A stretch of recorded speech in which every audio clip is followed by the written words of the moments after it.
भैया मैं जो बजा रहा हूँ क्या, मैं ट्रैक बजा रहा हूँ क्या, हाथ को ऐसे कर रहा हूँ, ऐसे नहीं कर रहे, आप लोग ध्यान से देखिएगा।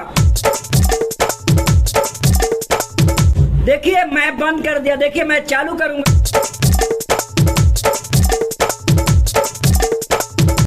और देखिए हम लोग जो है एक कलाकार है और ऐसे कलाकार को भाई वायरल करना चाहिए, वैसे कलाकार को मतलब मीडिया वाले के पूरे मतलब वायरल करना चाहिए, समझ सकते हैं आप सब। और मैं अभी वीडियो देख रहा हूँ, कोई थोड़ा बहुत कुछ गा दिया वायरल हो गया, ये क्या नियम भाई। आप लोग वैसे ऐसे कलाकार पे, बेंजू वाले, ढोलक वाले, तबले वाले पे भैया मनीष कश्यप जी से मैं रिक्वेस्ट करूंगा कि वैसे कलाकार पे आप ध्यान दीजिए, है ना।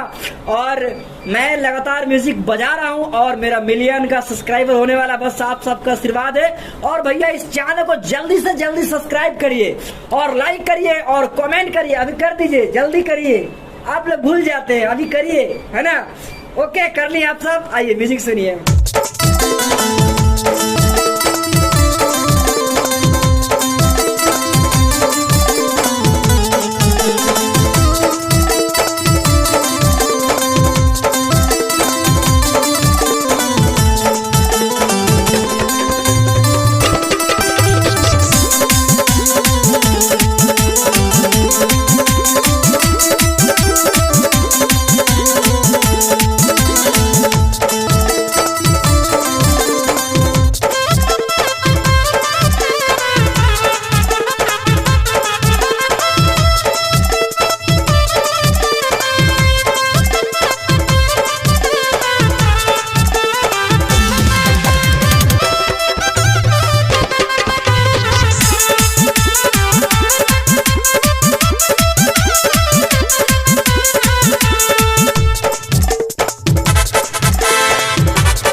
सब देख रहे सब पतिया पटना बा और इस म्यूजिक का मैं बजा रहा था।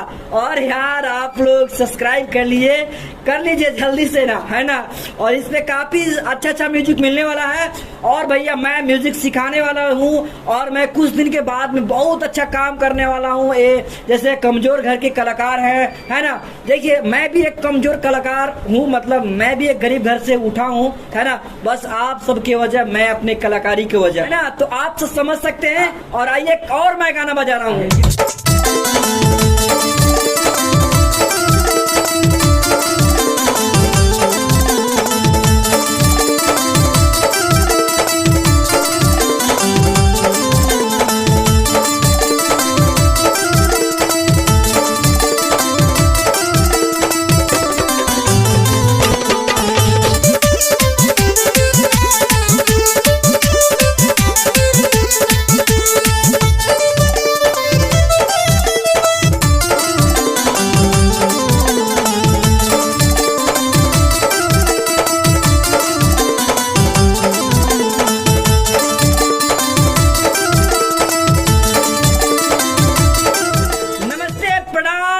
अच्छा लगा वीडियो को सब्सक्राइब कर लीजिए। फिर से मिलेंगे नेक्स्ट वीडियो में, तब तक के लिए good take care, bye by.